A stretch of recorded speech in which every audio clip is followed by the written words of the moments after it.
the Terrifying Lies podcast with music and stories by Craig Nybo.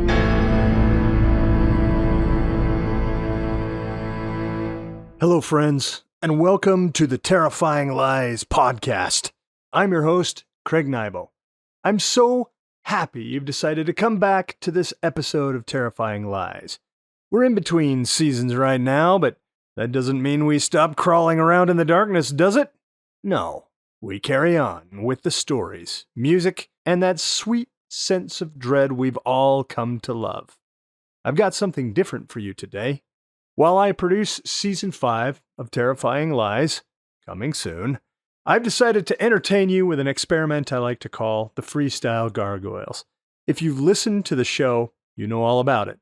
If not, here's the deal. I gather up my best friends in music, and we invite some talented authors into the studio. They read their original stories while we improvise a fully live soundtrack around them. The results? Magic. Eerie magic. Today, we've got authors Russ Cook, Nick Montalongo, and Caryn Larrinaga in the spotlight. Once you perform with the Freestyle Gargoyles, you join the clan for life. And by the way, if you're interested in becoming a Freestyle Gargoyle, private message me on Facebook. Put your name in the hat. Next time, we might call on you.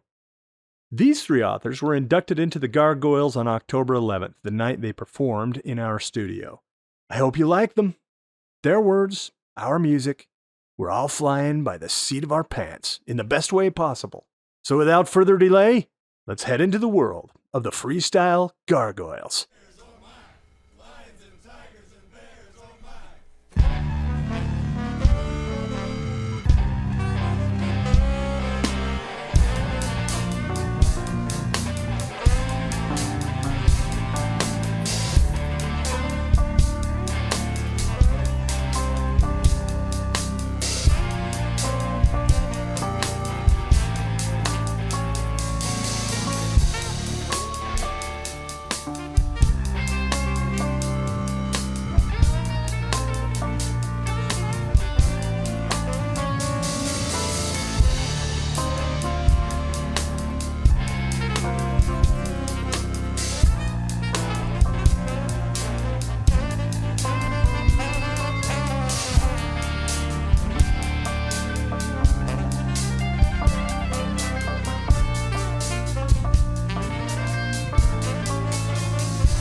It was a cool, dark night.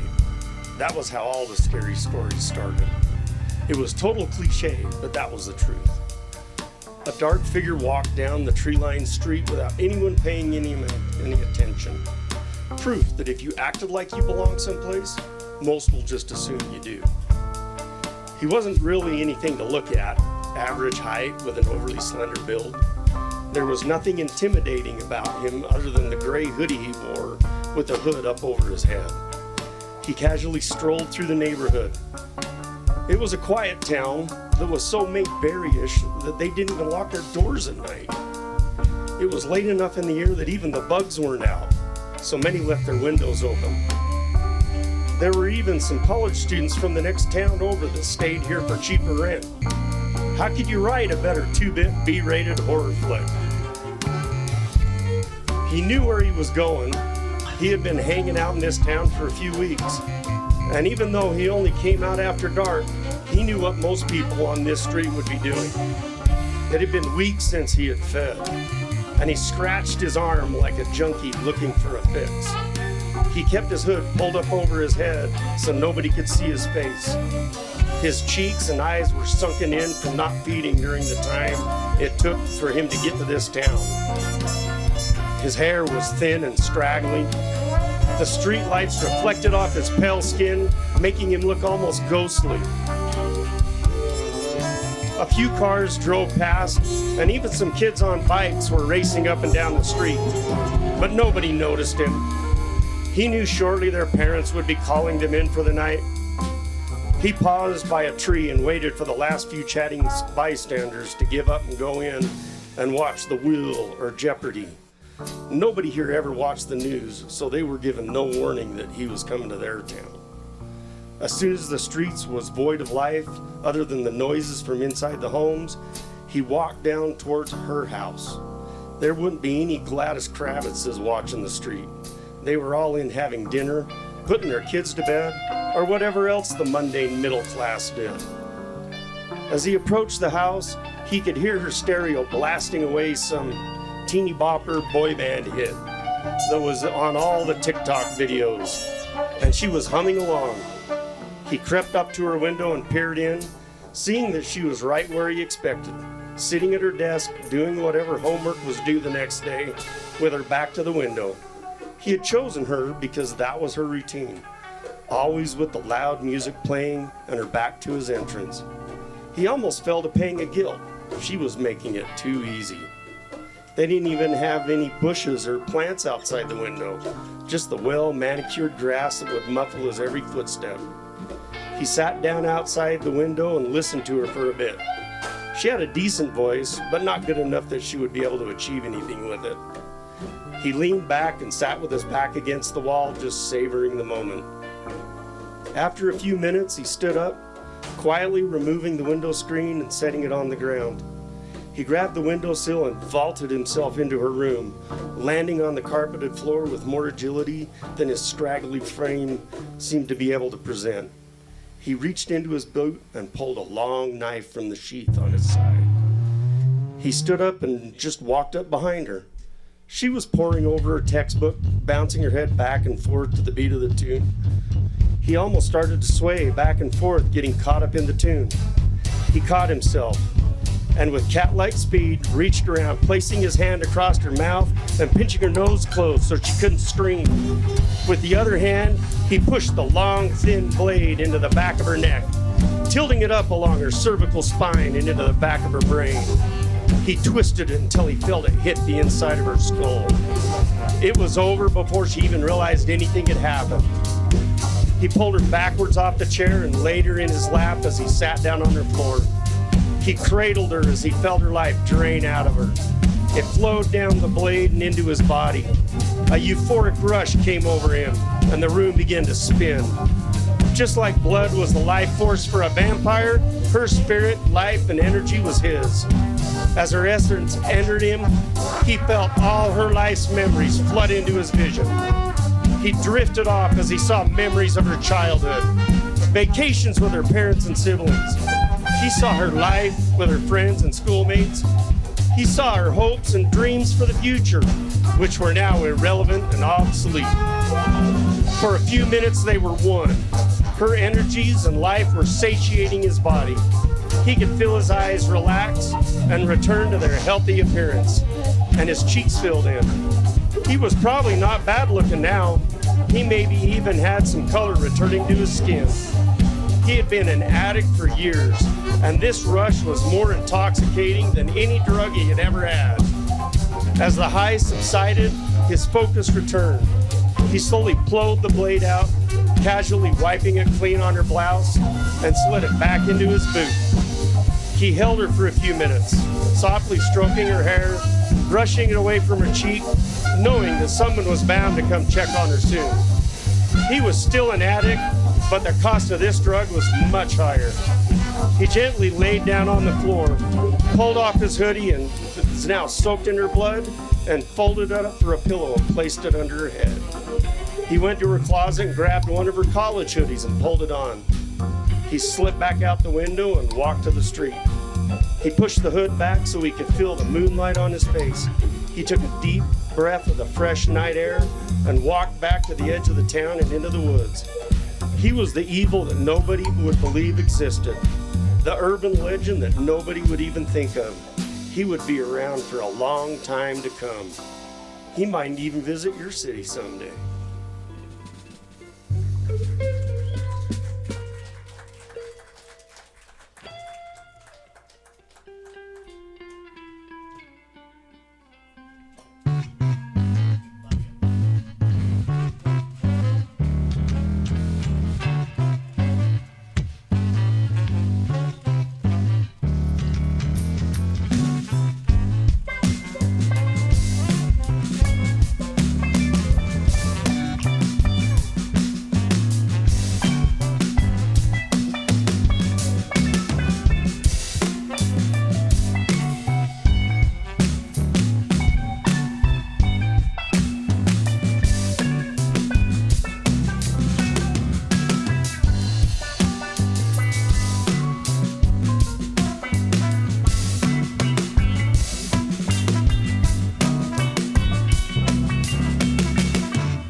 bloody footprints. I actually wanted to be outside. Never in my life have I felt like this. I was always the indoor kid growing up. Now, working remotely enabled me to stay inside every day. All my friends are online. I would stay home because I chose to. That choice is almost gone now. Maybe for good. My real problems began a few months ago, in January. The snow came down heavy, and I was glad I didn't have to drive too often, with how icy the roads would get. Most of my trips consisted of walking to the grocery store and back, only 4 blocks away. It didn't sound very far to most people. I remember one night, the snow came earlier in the day, but that's no problem because I do all my shopping at night, or at least I used to. I was walking home with a few bags in my hands. The city was nice and quiet, and I took my time. No rush at all. It felt so peaceful, even if the air was frigid and the sidewalk was a little slippery. Nobody was around, so imagine how I felt when I heard a crunch in the snow to my left. It came from a small park with a wide lawn and a grouping of pine and oak trees. Not a soul in sight. Just hearing things. That's what I told myself. I'm a jumpy person anyway. So I shrugged and kind of kicked myself for being so stupid. And finished my walk home. I was even able to laugh about it later when I heated up some food in the microwave. Like anything of small consequence, I forgot about it. Life for me went on in the same old routine, and the winter stayed cold. A few weeks later, I was walking home again with groceries. As usual, it was quiet, and so it was clear to me when I heard the same crunching in the snow coming from the park. The noise was rapid, like the sound of running footsteps. I turned left. Someone had to be approaching. Nobody. Nothing. I just caught my breath from the scare when I was flung to the ground. I felt like something tackled me, but I didn't see anybody. There was growling and panting a few feet away. I could sense the sounds coming closer as I tried to get up. I still couldn't see anything, but I knew that thing was coming closer, biding its time. Without thinking, I got on my feet and started to run. My instinct was to look back, and it didn't occur to me how pointless it was to do that. I raced across the lawns, forgetting about the sidewalks. The snow crushed behind me, but I didn't stop running. I locked my door behind me, but didn't bother making dinner at night. From then on, I would get my groceries during the daytime. The first instinct of anyone accused of going crazy is to say that they're not. I know it sounds insane, but I can't deny my senses. And I'm sure as hell didn't tackle myself. Somehow I just accepted what happened. Something invisible attacked me. It was impossible for it to accept a reality, so I had to readjust my ideas of what reality was. This realization turned my mind to other concerns. Was this thing nocturnal? How big was it? Did it stay at the park, or did it roam anywhere it pleased? I wouldn't know unless I went out, and I couldn't tell anyone. For all I knew, the invisible thing could have moved on somewhere else. It was becoming an obsession, and it only made me more and more anxious. How could I tell a psychiatrist before I said too much? A week passed by, and I needed more food. Cabin fever was also setting in. The apartment felt stuffy, and the place was depressing. Even a homebody like me gets cooped up after a while, and I hit my limit. I decided to walk again, because I need the fresh air. This time, I would go in the daytime, and take a different route. Some daylight might cheer me up. The way to the store was pleasant. The view was kind of ugly because I was walking through a bunch of alleyways that didn't get shoveled often. On the other hand, the sunlight and crisp air was refreshing. It was uneventful and I reveled in it. Optimism crept into my mood. The store had everything I needed, and I was still feeling good about myself. And I was feeling good about myself when I left the store. I trudged through the snowy alleyways. The crunching of my own feet made a neat sound. Home was just a few turns away when I heard crunching from behind me. I turned around, trying not to show how much the sound unsettled me. It was a guy, taller and thinner than me. He wore a long dirty coat, and it looked like he hadn't shaved in months. "Can you spare me some change?" he said, in a voice repeatedly punched with nicotine. "Sorry, I don't have any," I replied. "You know, if you had some, I could just take it from you," he said, and pulled out a knife from his pocket.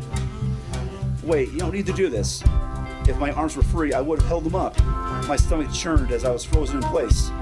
The mugger smirked and took his time walking to me. Maybe I don't need to do this, he said, but I really want to.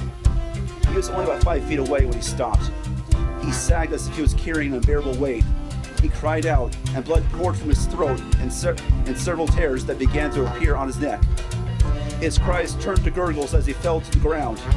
The sight of the blood was a catalyst that finally got my legs moving. I slipped a little, but got some traction. Before I turned the corner, I gave in to the same stupid impulse as last time and turned around. I saw the man's body, a complete ruin. From his corpse and towards my direction were a trail of bloody tracks with impressions by an animal I've never seen before. I continued running and didn't stop until I got behind my locked door. As I regained my senses, I looked out the window. Of course, I couldn't see the thing but I saw its horrible footprints with only faint traces of red. It knew where I lived now. It's been a month since I left my apartment. Everything I need I have delivered to my doorstep. I can't take any chances now. I'm pretty sure the creature's only playing around with me the other times. There's no chilling when it'll really go after me. It stopped snowing recently, and spring has arrived. If I went out now, I wouldn't have any way to tell if a thing was close to me. No crunching sounds, no footprints. Nothing has happened yet, but that doesn't mean nothing will. I can wait. It's killing me and making me crazy, but I can wait.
One day, not too long ago, a boy and his family passed through town on their way to the coast. While his parents shopped for supplies, the boy wandered Main Street until he came upon a schoolyard. In the open space in front of the peaked yellow building, he found a group of children clapping and stomping around a low mound of dirt. Bump, bump, the children sang. Humpity jump, who's next, beneath the lump? The children hopped as one, counterclockwise around the mound, and began the refrain again. Bump, bump. Hello, interrupted the boy. What are you doing? The children stopped their song and stared at the boy for a while before a small girl in pigtails stepped forward out of the circle. Her eyes were shadowed by the bright sun overhead, but her friendly smile drew the boy in. Playing a game, she said. Want to try? The boy had been traveling alone with his parents for some time and missed playing with people his own age. He took a step forward, intending to join the game, but lost his nerve when he saw the other children's eyes. All were shadowed, no matter the direction they looked. One child tilted her head back, as though to search for the shapes in the clouds above, and still her eyes were impossible to see. The boy's stomach twisted. I'd better get back to my parents. But you're traveling, the girl in pigtails frowned. You must play around, for luck. She grabbed his sleeve and tugged him toward the other children. The boy tried to pull away, but the little girl was stronger than she looked, and he soon found himself within the circle. The boy didn't want them to think he was a scaredy cat, so he asked, "How do you play?" "We'll show you," she said, moving around the group to take the place directly across the circle from him. "And how do you win?" "You'll see," she teased. At once the other children began to clap, building a steady rhythm. Some stomped their feet onto the ground, sending up puffs of dust in time with their clapping. Soon, the song began. Bump, bump, humpity jump, who's next beneath the lump? The boy caught on quickly, singing along and clapping his hands. At the end of each refrain, the group hopped to the right, rotating around the mound. The boy didn't understand how the game was won or lost, but he let the rhythm swallow him up and enjoyed the thrill of acceptance. Bump, bump, humpity jump, they sang. A heavy cloud passed in front of the sun, darkening the schoolyard. The girl in pigtails grinned at the boy from across the mound, and he saw that her eyes hadn't been difficult to see because of the shadows from the midday sun. They were missing entirely. He felt her hollow eyes looking at him, piercing deep into his soul. He stopped clapping and stared at the other children. None had eyes, yet all stared back. Who's next beneath the lump, they sang. The children hopped together, but the boy was distracted. The child on his left collided with him, and he lost his balance, toppling forward onto the mound. His head hit a rock on the dirt, and he lay there in a daze for a minute, before scrambling to his feet and running from the schoolyard. Behind him, the eyeless children laughed. He found his parents in the same shop where he'd left them. He began crying the moment his mother caught sight of him. "What's the matter?" she asked, kneeling to wipe the tears from her son's cheeks. "I was playing in the schoolyard with some other kids." When he tried to remember what they'd look like, his head pounded. There'd been something about their eyes. "I fell. Are you hurt?" He rubbed the top of his head. A lump was already growing there, and it was tender to the touch. "A little." She tisked and smiled at him. "You'll be all right. Help me carry these bags." That night in their hotel, the boy clutched at his head. The lump grew larger beneath his fingers, and when he closed his eyes, he saw the children there in the schoolyard, staring at him through their empty sockets. He screamed, and his parents called for the doctor. The doctor examined the bump on the boy's head, but didn't appear concerned. "Ice and rest, that's all he needs," he told the boy's parents. "How did it happen?" The boy's mother shook her head. "He was playing by the school and fell down." "By the school?" The doctor frowned. "Well, no wonder he got hurt. That whole area's been a mess since the fire last year. We lost the school and several homes." He shook his head. "Too many lives. So many children. Most people steer clear for good reason." After a final reassurance that the boy would be fine after a good night's sleep, the doctor left. As his parents slept, the boy tossed and turned. The goose egg on his head continued to grow, and he tried to call out to his parents. He opened his mouth, but only a whisper of the song came out. Bump, bump, humpity jump, who's next beneath the lump? In the morning, his bed was empty.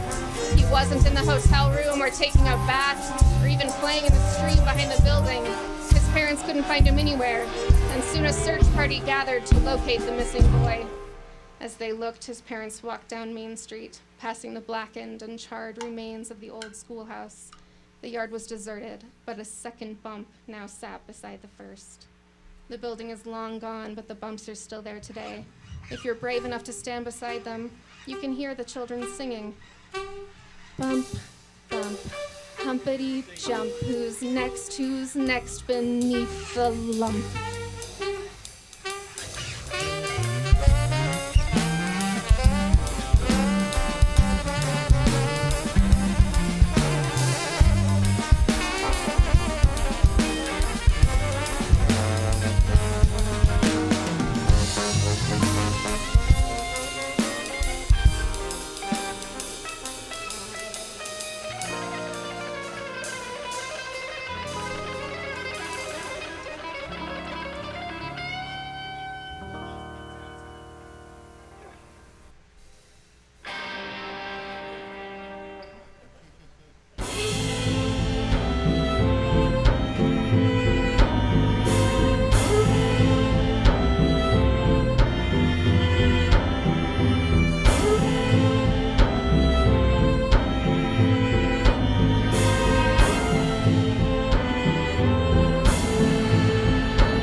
Thanks for tuning in and listening.